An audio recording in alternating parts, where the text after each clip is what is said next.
Assalamualaikum warahmatullahi wabarakatuh. Selamat sore dan jumpa lagi Sobat Tani di channel Petani Nusantara.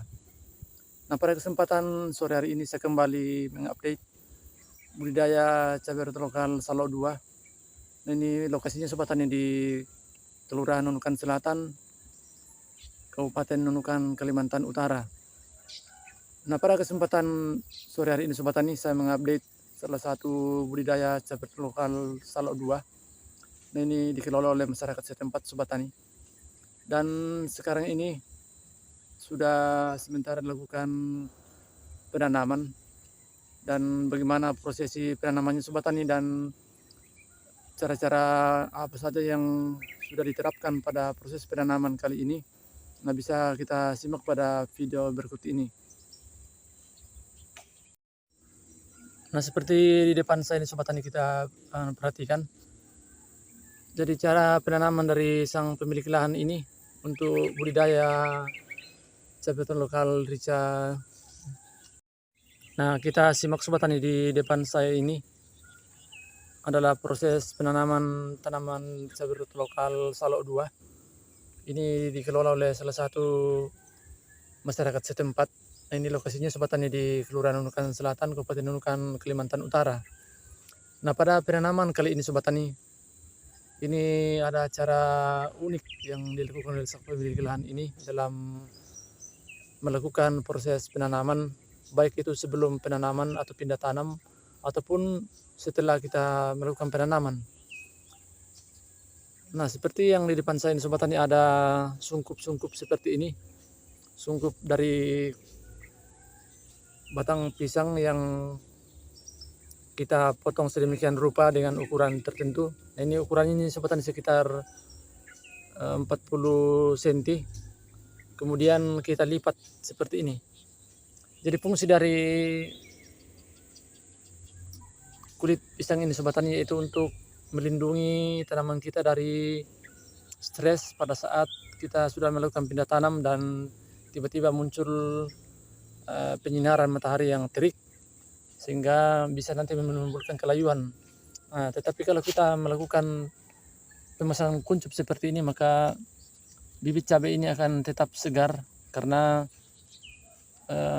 lapisan kulit pisang ini sangat dingin dan bisa membuat tanaman ini tetap terlindung dari panas matahari yang terik.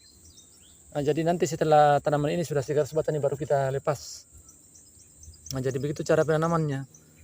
Jadi jarak tanam dari cabai lokal Salok 2 ini Sobat Tani yaitu 45 cm kali 45 cm. Jadi jarak antar tanaman yang satu dengan tanaman yang lain itu berjarak 45 cm. Jadi ini kelihatan jaraknya sangat rapat Sobat Tani. Tetapi itulah cara tersendiri dari sang pemilik lahan ini untuk budidaya cabai lokal kali ini. Nah, jadi langkah sebelum melakukan pindah tanam Sobat Tani sudah dilakukan juga perlakuan, yaitu dengan pengocoran pada lubang tanam dengan menggunakan asam amino dan fosfat yang tinggi.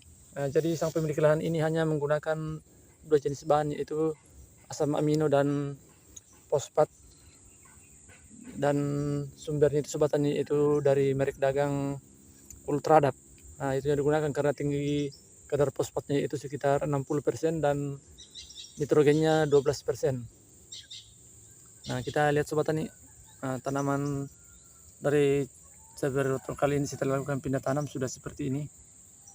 Cukup lumayan segar karena ini baru 1 hari Sobat Tani.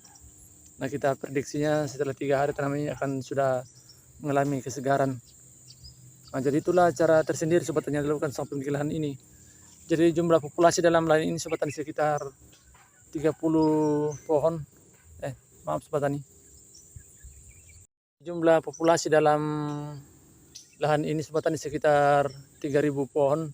Tetapi yang dilakukan penanaman baru setengahnya Sobat Tani. Baru setengahnya dilakukan penanaman. Dan kita lihat dulu Sobat Tani tanaman yang sudah dilepas sungkupnya dan sudah segar. Itu sudah berumur 5 hari setelah tanam. Kita lihat Sobat Tani dulu tanamannya dan kita jalan-jalan untuk melihat kondisi tanaman tersebut. Nah, kalau di depan saya ini Sobat Tani adalah tanaman cabai rawit lokal Salok 2 yang sudah berumur 5 hari setelah pindah tanam. Nah, seperti ini masih dipasangi pelindung dari botol aqua. Jadi fungsinya Sobat Tani supaya nanti tanaman ini akan terlindung dari uap mulsa yang kita pasang ini. Jadi nanti setelah tanaman ini segar dan sudah kuat batangnya baru kita lepaskan. Nah, jadi beginilah kondisinya Sobat Tani, sudah segar seperti ini. Nah, jadi bagi sahabat tani semuanya yang melakukan budidaya tanaman cabai di tanah air, banyak cara yang kita lakukan Sobat Tani untuk merawat tanaman kita, baik itu setelah pindah tanam ataupun sebelum melakukan pindah tanam. Jadi sebisa mungkin Sobat Tani kita merawat tanaman kita agar bisa tumbuh dengan maksimal. Nah, jadi mungkin itu saja Sobat Tani yang saya bisa sampaikan atau yang kita sharing pada kesempatan sore hari ini, yaitu proses pindah tanam dari tanaman cabai rawit lokal Salok 2 ini. Semoga bermanfaat dan menginspirasi sahabat tani semuanya dalam berkarya, khususnya dalam bertanam cabai. Terima kasih, salam tani Nusantara.